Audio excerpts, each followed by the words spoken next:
Hey everybody, it's Josh Goose, and I waited 2 years to do this review.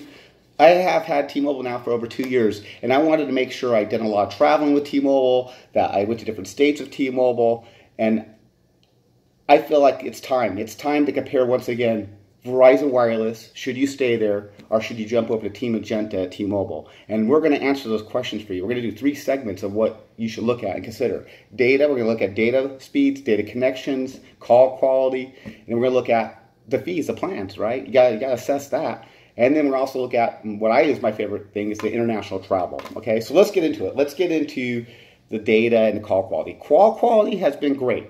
Okay, I'm going to tell you hands down, I haven't had any issues with T-Mobile when it comes to call quality or data speeds. In fact, if you look at Open Signal, they actually rate T-Mobile ahead of Verizon, and Root Matrix actually rates Verizon slightly ahead of T-Mobile. So the 2 major companies that rate data speeds are saying that the 2 companies I'm reviewing, T-Mobile and Verizon, are neck and neck. And my experience has been, I love T-Mobile. Their data speeds are amazing. And you know, Verizon's was amazing too. I love Verizon data speeds. I never had any problems on either network for call quality or data speed. So to me, if you're picking on that, it's a wash. Either one is just acceptable and fine. However, I'm going to leave this caveat. It's like every cell network, right? Check your area. In some areas, Verizon doesn't have service. In some areas, T-Mobile doesn't have service. That's just a known with cellular networks. Let's get into the plans, okay? We're going to review just one plan, the 4-line plan. Each one has separate plans, but there's one thing that we need to look at is that T-Mobile has 4 lines for $35.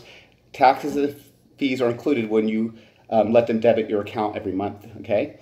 Verizon has $40 per line on their basic unlimited because they have several types of unlimited plans, unlike T-Mobile. T-Mobile has unlimited for everybody. Everybody gets unlimited data at the fastest speeds, and when you hit 50 gigabytes, then they throttle based on network congestion.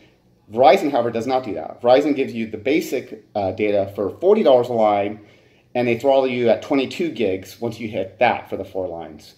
So when it gets down to the lines, it's 40 versus 35. But here's the kicker. You gotta know what Verizon does. See, Verizon doesn't tell people that they charge what's called a line access fee. So when they say taxes and fees, that there's a thing called a line access fee, and their minimum fee for that is $20 a line, and it apparently can jump up to $40 and $70 a line depending on which unlimited plan you get, which data speed unlimited you get. So I called their customer service to clarify, did they still have that line access fee? They do. So here's what it looks like for real.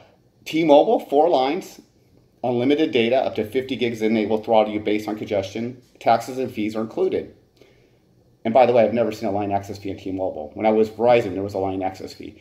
Verizon advertises $40 a line, which is a lie, because they have a fee called a line access fee. So it's actually $60 a line. But that being said, we'll just go with their $40 a line for 4 lines, but they throttle you at 22 gigs a line. So if I were picking a network based on price, Verizon is going to be so expensive, okay? It's going to be $160 for the 4 lines, plus if they were going to charge the minimum, which is $20 a line, so it'd be $60, right, plus $80. So you're going to pay $240 for 4 lines, where at T-Mobile, you're going to pay literally a flat $140, okay? Unless you add on insurances or other things. We're talking about actually the line. So if I'm going to really tell you on price, go with T-Mobile. They're awesome and they're truthful. Verizon is falsely advertising their true cost, okay? So that's how I feel about the plans. That was my experience with Verizon. They're slightly dishonest when it comes to billing. The final one, and my favorite one, is international travel. I do love to travel. I do love to travel a lot. And with T-Mobile, you get now included text and data to 210 countries when you're going abroad. So for those of you who like to travel, you don't have to worry about finding a SIM card. Verizon, I'm sorry, you just have to pay a $10 fee a day depending on what country, and that fee could go up depending. So it's $10 a day for Verizon. So you get included for free with T-Mobile data and text, and I use it. So I've been to 2 of the countries I've been to was Taiwan, and I've been to Mexico. And my phone worked great. I had no issues with the data speeds. The data speeds are not super fast because you're limited to that country's data speeds. So definitely you're going to have connection. You're going to have GPS. You're going to be able to use your emails.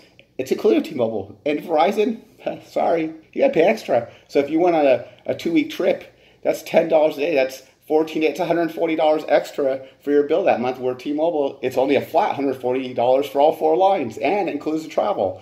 So, in summary, if you're still on the bread train and you check your area, ask people who have T-Mobile, or if you're, make sure it's good in your area, switch. That's my opinion. Don't waste any more money at Big Red. Their superiority statements are inaccurate. All the networks are relatively the same now. Nobody's better than the other ones. And it really comes down to me at this point, who has the best features and benefits, and T-Mobile wins, hands down. Thank you for watching. Please subscribe, and I look forward to making more videos for you.